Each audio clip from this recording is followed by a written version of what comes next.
अस्सलाम वालेकुम everyone.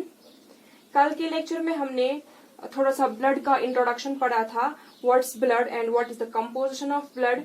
Blood एक स्पेशलाइज्ड कनेक्टिव टिश्यू है जो नेचर में फ्लूइड होता है, जिसका नेचर थोड़ा सा स्लाइटली एल्कलीन होता है, और हमने ब्लड का कंपोजिशन देखा।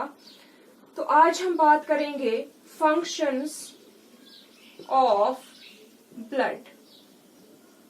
ब्लड की क्या फंक्शंस है, ब्लड हमारे लिए क्यों इम्पोर्टेंट है। You might have noticed one thing, जब भी किसी को कोई इंजरी होती है, वेदर एक्सीडेंट माइनर हो या मेजर हो, जब भी कुछ इंजरी होती है, जब भी कोई एक्सीडेंट होता है, सबसे पहले जो इंसान की कोशिश रहती है वो ये रहती है कि जो ब्लीडिंग हो रही है उसको स्टॉप करते हैं। आपने देखा होगा कभी भी कोई स्क्रैच लगता है या कोई बड़ा मेजर एक्सीडेंट होता है, कोई इंजरी होती है, तो सबसे पहले हम जो कोशिश करते हैं, हम कोशिश करते हैं ब्लड को रोकने की, ब्लीडिंग को रोकने की, ताकि ब्लड लॉस ना हो। तो ऐसा हम क्यों करते हैं, ब्लड हमारे लिए इतना इम्पोर्टेंट क्यों है।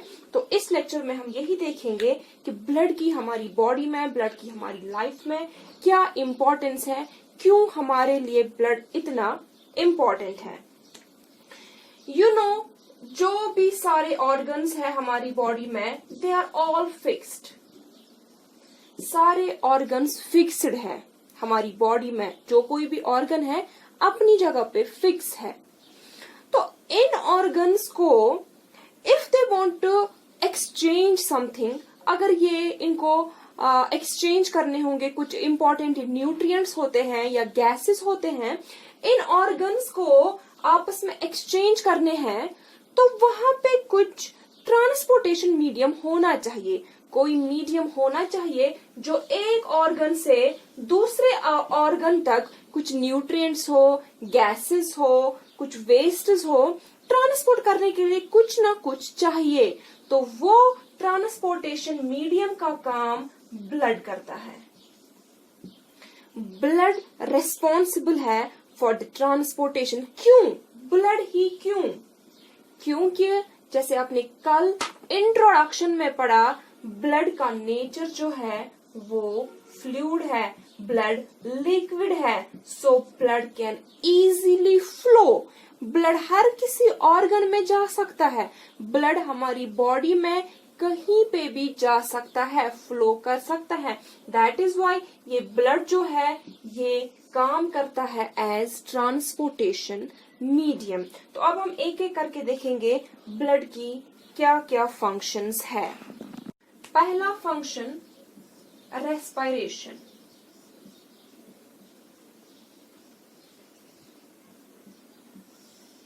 ब्लड ट्रांसपोर्ट करता है ऑक्सीजन। ब्लड ट्रांसपोर्ट करता है oxygen from lungs to tissues.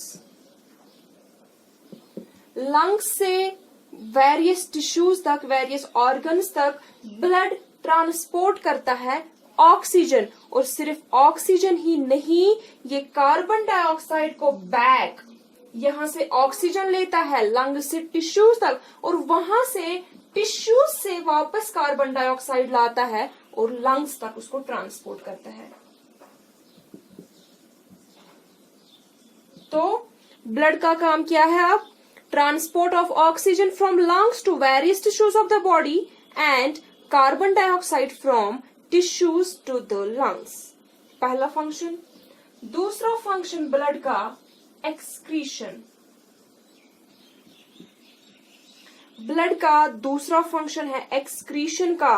Blood excrete करता है जो भी मेटाबॉलिक वेस्ट्स होंगे हमारी बॉडी में, ये ट्रांसपोर्ट करता है उनको लंग्स तक, किडनीज तक, स्किन तक या इंटेस्टाइन्स तक फॉर रिमूवल। फॉर एग्जाम्पल, ये कार्बन डाइऑक्साइड को लंग्स तक लेता है, यानी कि वेस्ट को बाहर निकालता है। ये यूरिया हो, यूरिक एसिड हो, उसको लेता है किडनीज तक फॉर रिमूवल, या चाहे बिलिरुबिन हो, इसको एक्सक्रीट करता है थ्रू लिवर, या इसके अलावा ये रिमूव करता है लैक्टिक एसिड को from muscles during anaerobic respiration. Blood का तीसरा फंक्शन न्यूट्रिशन का।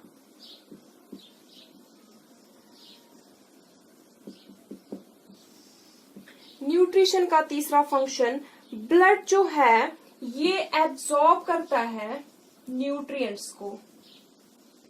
ये न्यूट्रिएंट्स को एब्जॉर्ब करता है from digested food in gastro intestinal tract, और फिर उसको ट्रांसपोर्ट करता है, फिर उस एब्जॉर्ब फूड को ट्रांसपोर्ट करता है to all cells of the body.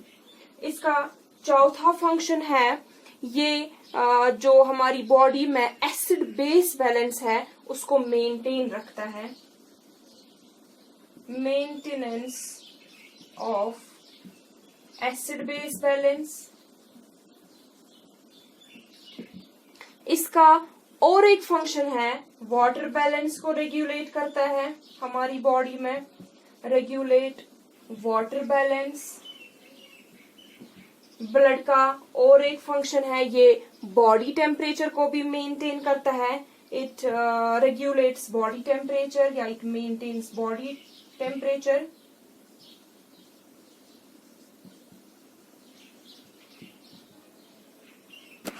इसके अलावा भी ब्लड की और फंक्शंस हैं, जैसे कि हार्मोन्स हैं, विटामिन्स हैं,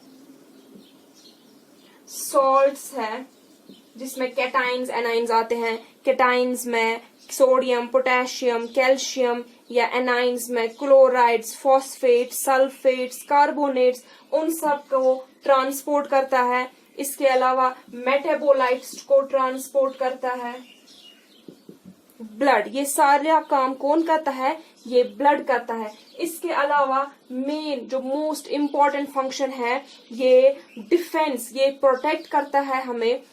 ब्लड में जो व्हाइट ब्लड सेल्स प्रेजेंट होती है, व्हाइट ब्लड सेल्स जो ब्लड में प्रेजेंट होती है, और एंटीबॉडीज, ये हमें डिफेंस करता है अगेंस्ट इन्फेक्शन, यानी कि ये हमें इन्फेक्शन से बचाता है। ये हमें बीमारी से लड़ने के लिए ये हेल्प करता है हमें, WBCs और एंटीबॉडीज। या इसके अलावा coagulation of blood, coagulation of blood हमें प्रिवेंट करता है from bleeding, from blood loss. Blood loss होने से हमें बचाता है, क्योंकि ब्लड में जो प्रेजेंट होते हैं प्लेटलेट्स और इसमें प्रेजेंट होते हैं क्लॉटिंग फैक्टर्स। ब्लड में जो प्रेजेंट होते हैं प्लेटलेट्स और क्लॉटिंग फैक्टर्स, तो वो हमें, जो प्लाज्मा प्रोटीन में होते हैं, तो वो हमें प्रिवेंट करता है ब्लीडिंग से। वो हमारा ब्लड लॉस जो है उसको प्रिवेंट करता है। तो ये सारी फंक्शंस है ब्लड की। इसके अलावा स्टोरेज फंक्शन है ब्लड की। स्टोरेज फंक्शन ब्लड की ये है कि ये न्यूट्रिएंट्स को स्टोर करता है और इलेक्ट्रोलाइट्स को भी स्टोर करता है। तो ये सारी फंक्शंस है ब्लड की।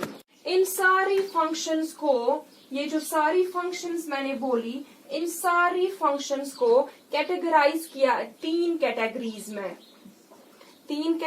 में। एक तो ट्रांसपोर्टेशन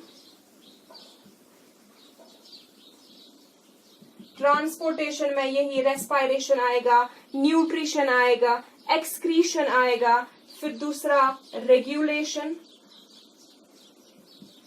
रेगुलेशन में हार्मोनल रेगुलेशन आता है, टेम्परेचर रेगुलेशन आता है। जब हमारी बॉडी टेम्परेचर जब इंक्रीज होता है तो उस टाइम जो ब्लड वेसल्स है वो डायलेट हो जाती है। और तीसरा फंक्शन प्रोटेक्शन, जो मैंने अभी कहा कि हमारे ब्लड में WBCs और एंटीबॉडीज प्रेजेंट होती है, तो वो हमें डिफेंस करते, वो हमारी बॉडी को बीमारी से, किसी भी इन्फेक्शन से लड़ने के लिए हेल्प करता है। सो इन सारी फंक्शंस को इन तीन कैटेगरीज में डिवाइड किया गया है। So these were all the functions of blood.